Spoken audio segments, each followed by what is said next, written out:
I'm doing one of those, if you like this, then you might like that. A kind of Christmas movie edition. So I'm going to be naming off some Christmas movies, and if they are Christmas movies that you enjoy, I'm going to have a book recommendation that you may also enjoy.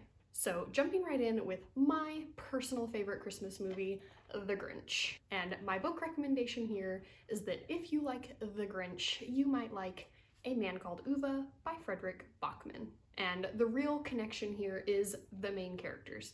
I think Ove is very similar to the Grinch. They both appear very curmudgeonly and like they don't get along with anybody and like they don't like other people, but secretly on the inside they have a heart that is just waiting to be melted. Both the Grinch and Ove have kind of a lot of humor in them, but are also very heartfelt and very much about kind of falling in love with an unlovable character. Next, I have another personal favorite of mine, and that is The Holiday. This is by far my favorite romantic Christmas movie. And so for this one, I'm recommending Anna and the French Kiss by Stephanie Perkins. This one doesn't have the dual storyline house swap situation, but it does have a main character coming from America over to Europe for a temporary amount of time. She's going there for her final year of high school. So it's got that romantic European feel. Part of it does take place in the wintertime since it does take place over the course of a school year. And of course, all of the romance. All of those warm, fuzzy feelings with a kind of surprising amount of heart built in as well. Next, I have Fred Claus, which is a movie with Vince Vaughn in which he is Santa's older brother. And so he has always felt very overshadowed by his younger brother, who of course is Santa Claus, has all these magical abilities, is beloved the world over, and is also kind of the perfect son in their parents' eyes, whereas Fred is just kind of the screw up. And so if you like Fred Claus, I'm recommending Three Dark Crowns by Kendare Blake. This has a rather darker magical element to it than Fred Claus, obviously, but it is about three sisters who one of them is destined to become queen, and one of them is going to have to kill the other two in order to do that. And in this story, there is a clear favorite for this generation of princesses on who everyone thinks is going to win this battle to become queen, leaving the other two kind of overshadowed by her abilities and by how everyone sees her. But much like in Fred Claus, in the end, it turns out the sisters have a little bit more love for each other than it appears on the surface. So if you enjoy Fred Claus, though it's a little darker, I think you could also enjoy some of the sibling themes that are featured in Three Dark Crowns. Next, I have the Disney Plus movie Noelle with Anna Kendrick, which is me and my husband's like personal Christmas movie that we watch every year. And this is another Santa sibling relationship. Noelle is Santa's daughter, and she has an older brother who is going to be taking over the family business. And at the beginning of the movie, it is finally the time has come for her older brother to become Santa.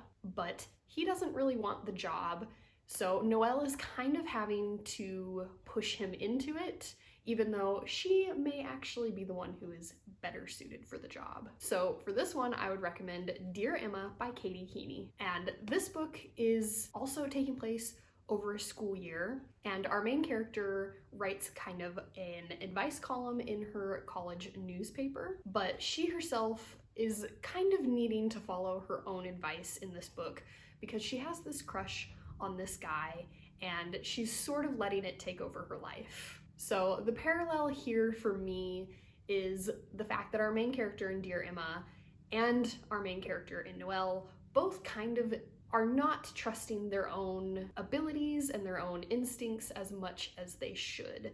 They're kind of selling themselves short, and throughout the book, they're both kind of on a journey to kind of learn their own potential and really put a lot more stock in themselves rather than other people. The trash truck is outside. So loud. So my next Christmas movie is The Rise of the Guardians. And this one is an animated movie about Jack Frost. And Jack was created by the Man in the Moon, and he doesn't really understand why. He's not a guardian like Santa Claus and the Easter Bunny, etc. Nobody believes in him, and he's not sure why he was given these magical abilities. And throughout the movie, he has to kind of do some self-discovery to figure out why he's here and in order to get kids to believe in him. And for this one, I'm recommending If I Stay by Gail Forman. This book is about a girl who is in a car crash with her family, and throughout the book, she is kind of a ghostly presence in the hospital, and she has to decide if she wants to survive or not. And so, much like Rise of the Guardians, she's also like on a journey of self-discovery, and she's kind of going over the memories of her life and deciding whether or not she wants to stay. And so her journey felt kind of similar to Jack's in that she has to kind of figure out who she is and what she values and have that kind of help her to reach this very big decision of whether or not she's going to survive and whether or not there's enough left for her to want to survive. And she's kind of, seeing who she's leaving behind and that they very much want her to come back. And so yeah, the internal journeys felt kind of similar to me. Next, I have The Polar Express, which is another animated Christmas movie in which a young boy on Christmas Eve boards the Polar Express that is going to the North Pole. And it's kind of a journey to a magical place in which the kids who have gotten on this train are basically having an experience that is going to solidify their childlike belief for the remainder of their lives. And so this one very strongly reminds me of and makes me recommend Peter Pan by J.M. Barrie. Another story in which some kids journey to a magical place that is all about belief and holding on to your childlike wonder. So yes, I think if you enjoy The Polar Express, you will definitely enjoy Peter Pan. And the final Christmas movie that I'm going to talk about is probably like my least favorite Christmas movie. It's pretty up there as a Christmas movie that I don't personally enjoy.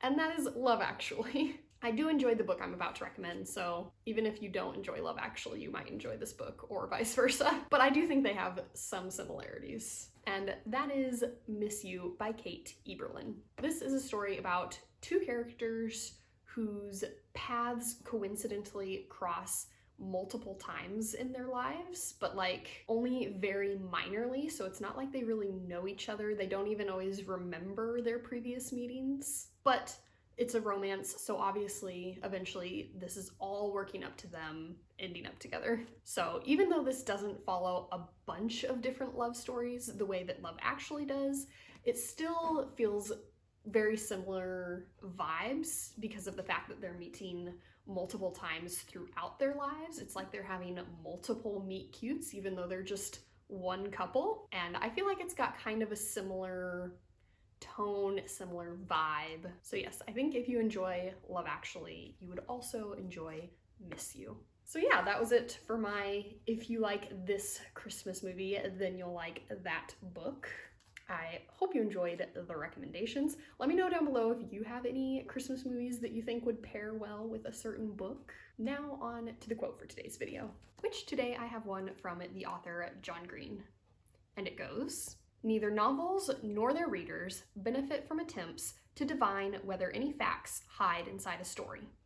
Such efforts attack the very idea that made-up stories can matter, which is sort of the foundational assumption of our species." Thanks for watching. Merry Christmas. Remember, words matter.